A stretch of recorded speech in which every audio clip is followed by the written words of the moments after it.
Okay, so welcome back to another episode of the Construction Business Blueprint YouTube channel. So today, this week's episode, we're going to do something slightly different. It's an Ask Me Anything, and it's a summer survival edition, as I like to call it. So every few weeks, what I do is I open up and I take questions directly from prospects coming through who want to work with me, conversations I have with construction business owners all the time, client issues or whatever.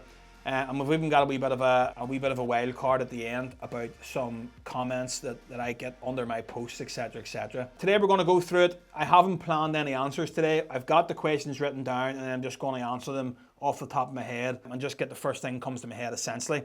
I'm going to try and keep them short and sweet. I'm not going to drag them out. I'm going to try and keep it to the point. I'm going to answer the question as best as I can, so that whoever asks the question can solve it like that or get their answer straight away without me going off on a tangent. Question number one is a common one.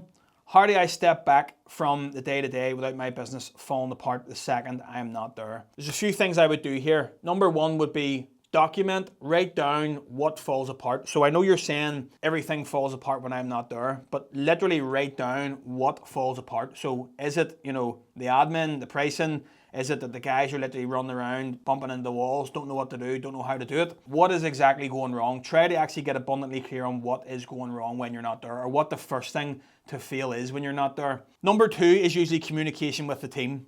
So it's usually because everything lives in your head is why when you step away, nobody knows what's happening. Clients aren't informed, team isn't informed, nobody really knows because you kind of are the gatekeeper to everything. So there's usually a massive lack of communication there in the business between you and your team, showing them what needs to be done. Like from day to day, the guys are waiting on you, telling them what to do every day to know what to do. You're not mapping that out the week before, you're not giving them any sort of formal instructions, you're not giving them like a site audit report. They're not you're not actually bringing them up to speed on what the expectation is or what a full week of work of what's expected of guys are. It could be that you're missing a team member. That's pretty much an obvious one. If it is admin, if it is other things, you could be missing a team member that frees you up to do those other areas better. But I'll kind of be blunt. More often than enough, it's just the fact that you're getting in your own way. So you are, like I said about keeping everything in your head, usually that's a choice. You are gatekeeping everything because you're afraid to what we call let go. You're afraid to delegate anything. You're afraid to give away too much information, and you like to be the one that answers all the questions. So generally, why the business falls apart when you're not there is because it all lives in your head, and it's because you're choosing to be it that way, and you need to kind of get out of your own way, essentially. So question number two is something I actually touched on in one of the previous videos there, is something that I see on my phone all the time. Like my team are talking with people back and forth as they come in to inquire to work with us through the website or through social media, and I always kind of see the conversations. I always keep an eye on the conversations and jump in from time to time. But one of the questions I get is that we're flat out, let me just say it word for word, I'm winning work but I'm skint. Where is the money actually going? So essentially this is a very, very common theme, and it's like we're flat out but the bank balance doesn't reflect the activity, the level of activity. And there's a really simple answer to that. You aren't tracking, so you're driving blind.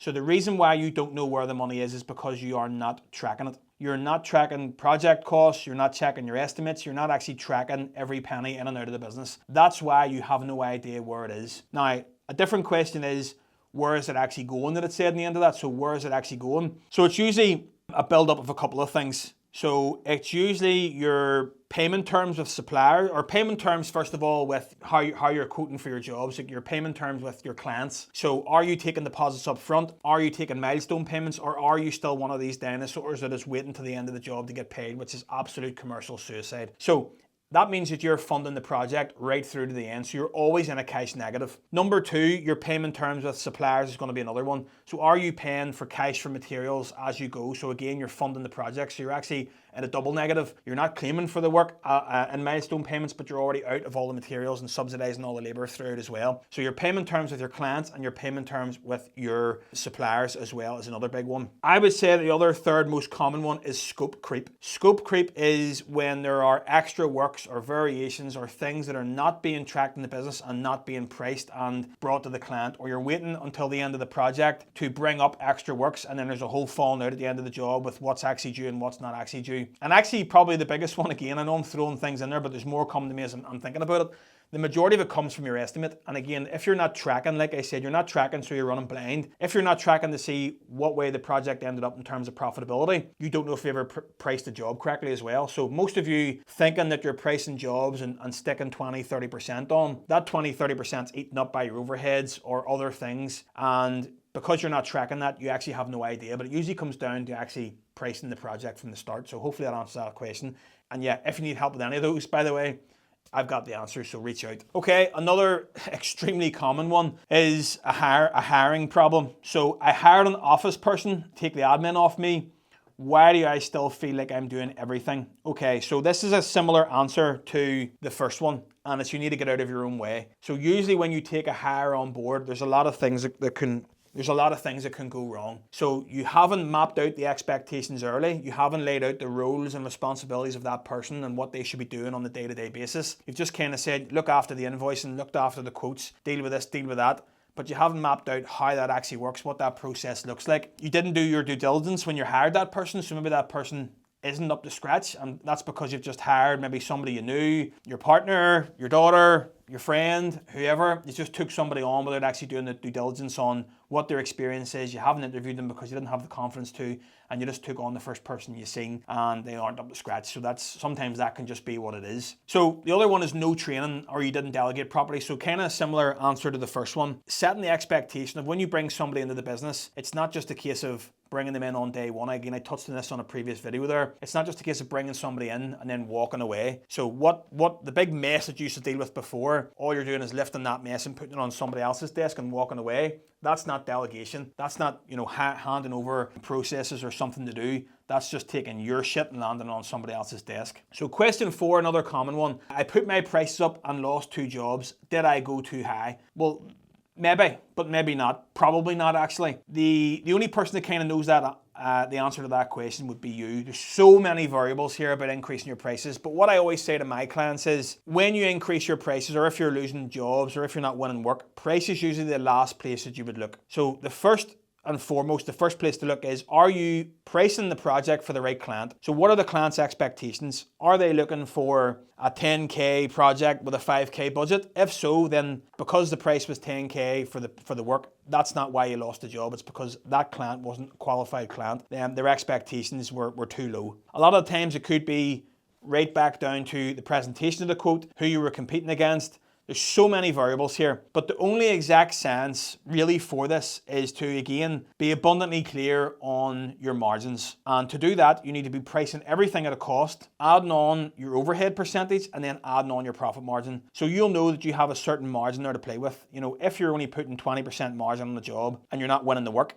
well then somebody's doing that just to cover a wage. Who are you competing against? You could be a guy who has a reputable business, who has staff and team to pay for, who has overheads, and you're pricing against a one-man band.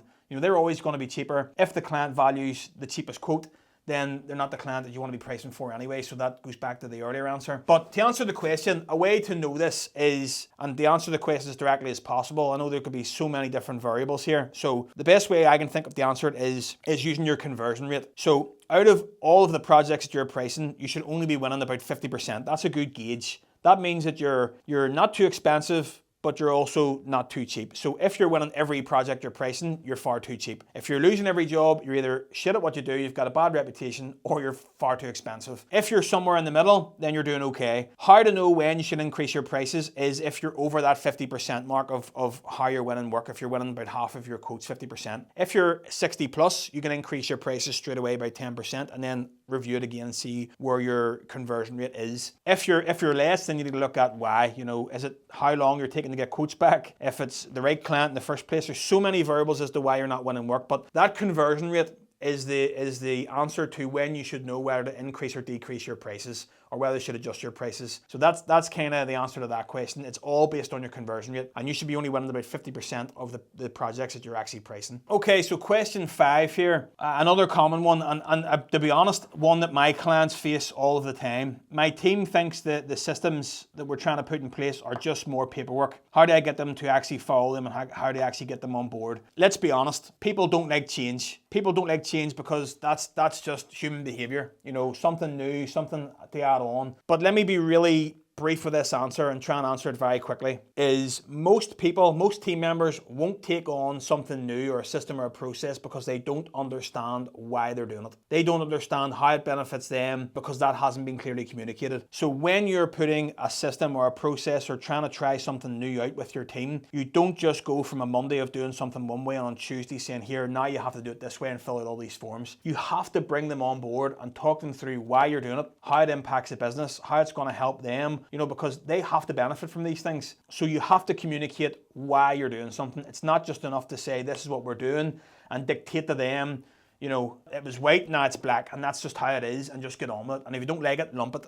That's not leadership. The answer to the question, most people aren't on board with change because you haven't consulted them on it and you haven't explained why or communicated why it benefits you and the business. So another one, like I said, I had a bit of a wild card. So I got a comment. I get comments all the time under all my videos telling me that my pricing, the way I price is wrong. Even comments under these videos of advice that I'm giving. People always like to put their 2 cents in, but I'm actually, at the minute, we've got a bit of an ad campaign going there about sharing one of our clients, Dan. And Dan has had great success over 6 months. And I got somebody comment underneath it and say, Mark, I can see you posting these case studies, or this guy, Dan, 6 months and everything turned around, margins up, blah, blah, blah. Come on, that's not real life. I have people actually contesting whether things are actually true or not.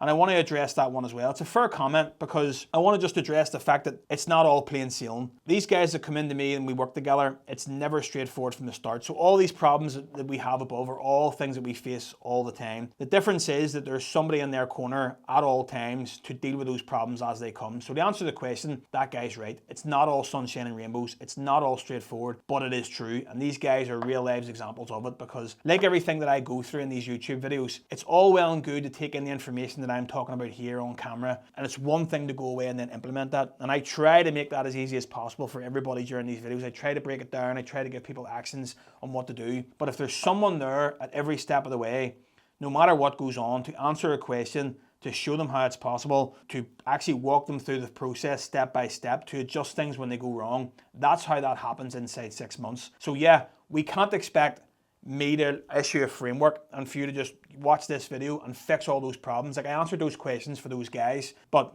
those guys have to go away now and try to implement that in their business. It's answered a question, but will it actually change anything? No, because the difference is the support, the guidance, and the accountability at every step of the way. So although these Q&As might help, the answer to the question, no, it's not all sunshine and rainbows. It's not all plain sailing. These challenges are things that will happen time and time and time again. The difference is having somebody in your corner to take you through all those issues as and when they arise and to nip the problem in the bud before the next one comes. With regards to the questions, please keep the questions coming. So if you want to comment below with any questions, reach out to me on any socials. If you want questions answered, please feel free to reach out. Always happy to help everybody and as many people as I can. I won't be able to get to everybody. However, hopefully your comment or your question makes the next video. So keep watching.